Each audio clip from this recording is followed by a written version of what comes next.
स्वामी समर्थ. गुरुपौर्णिमेविषयी माहिती. एकदा एका शिष्याने विनम्रतेने आपल्या गुरुला विचारले, गुरुजी, काही लोक म्हणतात की जीवन एक संघर्ष आहे, तर काही म्हणतात की जीवन एक खेळ आहे आणि काही जण आयुष्याला उत्सव म्हणतात. त्यांच्यात कोण बरोबर आहे? गुरुजींनी त्यावर शांतपणे धीराने उत्तर दिले, ज्यांना गुरु सापडला नाही त्यांच्यासाठी जीवन एक संघर्ष आहे. ज्यांना गुरु मिळाला आहे त्यांचे आयुष्य एक खेळ आहे. आणि जे लोक गुरूंच्या सूचनेचे पालन करून त्यांच्या मार्गावर चालतात, केवळ तेच लोक जीवनाला उत्साहाचे नाव देण्याचे धैर्य दाखवू शकतात. हे उत्तर ऐकूनही शिष्य पूर्ण समाधानी नव्हता. गुरुजींना याची जाणीव झाली. गुरुजी बोलू लागले, बघा, मी तुम्हाला या संदर्भात एक कथा सांगेन. जर ती तुम्ही काळजीपूर्वक ऐकली तर तुम्ही स्वतःच्या प्रश्नाचे उत्तर मिळवू शकाल. एकदा गुरुकुलमध्ये 3 शिष्यांनी आपले शिक्षण पूर्ण केल्यावर गुरुदक्षिणा म्हणून गुरुजींना त्यांच्याकडून काय आवश्यक आहे ते सांगावे अशी विनवणी केली. गुरुजी प्रथम हळू हसले आणि नंतर अत्यंत प्रेमळपणे बोलू लागले, मला तुमच्याकडून गुरुदक्षिणेत झाडाची सुकलेली पानांची पिशवी भरून हवी आहे. तुम्ही त्या घेऊन येऊ शकाल का? ते तिघेही एकाच फारच खुश झाले, कारण त्यांना वाटले की ते आपल्या गुरूंची इच्छा सहजपणे पूर्ण करू शकतील. जंगलातील सर्वत्र सुकलेली पाने विखरलेली असतात.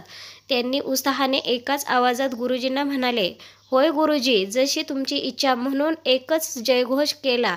आता ते तिन्ही शिष्य फिरत फिरत जवळच्या जंगलात पोहोचले होते, पण तेथे फक्त काही मुठभर सुकलेली पाने पाहिल्यावर आश्चर्यचकित झाले. त्यांना प्रश्न पडला की जंगलातील सुकलेली पाने कोणी उचललेली असतील का? त्यावेळी त्यांना एक शेतकरी दुरून येताना दिसला. तेव्हा त्यांनी त्याच्याकडे विनंती केली की आम्हाला सुकलेली पानांची एक थैली भरून द्या. त्या शेतकऱ्याने त्यांची माफी मागितली.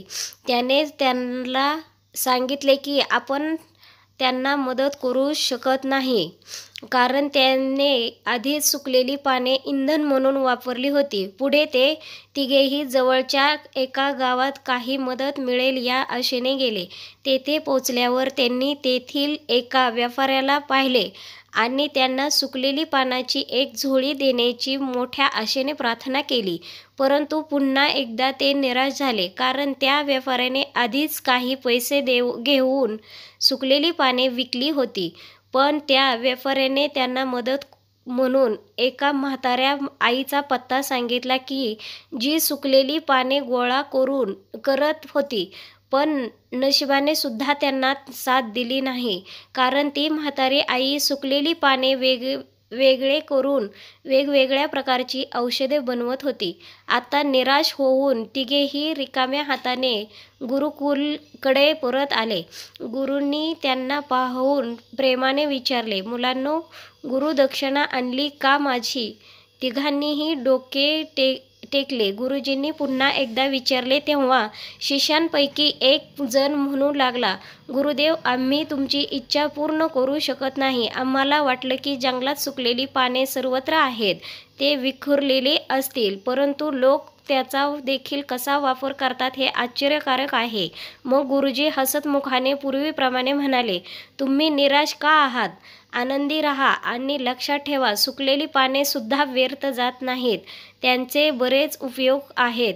याचीच मला गुरुदक्षिणा द्या. 3 शिष्यांनी गुरुजींना अभिवादन केले आणि आनंदाने आपापल्या घरी गेले. गुरुजींची कथा मनापासून ऐकत असलेला शिष्य अचानक मोठ्या उत्साहाने म्हणाला, गुरुजी, तुम्हाला काय म्हणायचे आहे हे मला आता चांगले ठाऊक झाले. जेव्हा सर्वत्र पसरलेली सुकलेली पाने देखील निष्फळ किंवा निरुपयोगी नसतात, तर मग आपण कोणतीही वस्तू किंवा व्यक्तीला लहान किंवा तुच्छ कसे म्हणू शकतो?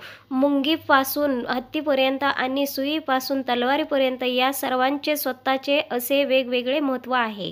गुरुजी त्यावर लगेच म्हटले, होय शिष्य, मला असे म्हणायचे आहे की जेव्हा जेव्हा आपण कोणास भेटू तेव्हा आपण त्याला योग्य मान देण्याचा प्रयत्न करू, जेणेकरून एकमेकांमधील आपुलकी, सद्भावना, सहानुभूती आणि सहिष्णुता वाढेल आणि आपले जीवन संघर्षापेक्षा उत्साहवर्धन असू दे. दुसरे म्हणजे जर जीवनाचा खेळ म्हणून विचार केला तर आपण एक निर्बाध, निरोगी आणि शांत स्पर्धेत भाग घेत असलेले कार्यप्रदर्शन आणि आपले यश उंचीच्या शिखरावर नेण्यासाठी अथक प्रयत्न केले तर चांगले होईल. आता शिष्य पूर्ण समाधानी होता.